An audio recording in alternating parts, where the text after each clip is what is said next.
Aujourd'hui, dernière vidéo de navigation avec la navigation satellitaire. Alors, à votre avis, quelle est la différence entre le GNSS et le GPS? Alors, le GNSS, donc, c'est le Global Navigation Satellite System, d'accord? C'est le système de positionnement par satellite, euh, de manière générale, d'accord?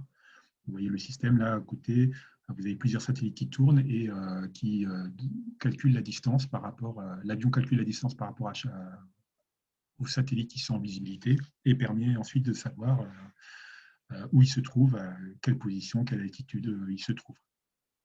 Voilà. Alors les systèmes les plus connus sont d'abord donc le système américain qui était le premier, hein, c'était le GPS, donc, Global Positioning System, qui est donc le système américain. On a ensuite eu le système russe qui est le GLONASS.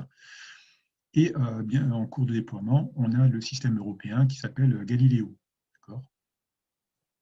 qui sera un petit peu plus précis et qui est en cours de déploiement. Alors, historiquement, le GPS a été développé en 1973 par les États-Unis, d'Amérique.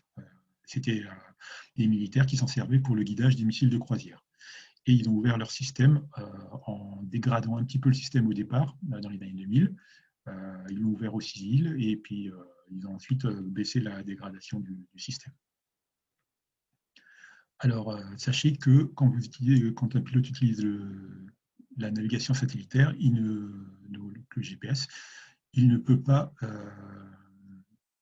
s'en servir de manière primaire. D'accord, il doit utiliser d'autres moyens en plus. Le système doit être homologué pour être utilisé en navigation aérienne, donc on ne peut pas utiliser n'importe quel GPS ou GPS ou Galilée ou autre. Et enfin, la base de données doit être régulièrement mise à jour pour qu'on ait les bonnes cartes aéronautiques derrière. Et tous les 28 jours, il y a une mise à jour qui se fait, qui doit se faire. Voilà, alors voyons voir le genre de questions qu'on peut avoir à l'examen. Donc en 2013 et en 2010, on a eu cette question-là. Pour l'utilisation d'un GPS en vol VFR, il est conseillé de s'assurer que l'appareil est homologué pour les conditions du vol projeté, d'avoir une connaissance suffisante de l'équipement utilisé, de mettre régulièrement à jour la base de données. Toutes les propositions sont exactes. C'est évidemment la réponse D, toutes les propositions sont exactes. Ensuite, en 2008, on a eu cette question. Pour l'utilisation d'un GPS en vol VFR, le pilote doit s'assurer que l'appareil est homologué pour les conditions de vol projeté, avoir une connaissance suffisante de l'équipement utilisé, mettre régulièrement à jour la base de données. Toutes les propositions sont exactes. Vous voyez, c'est le même type de question qui retombe tous les ans. C'est toujours la réponse D, toutes les propositions sont exactes.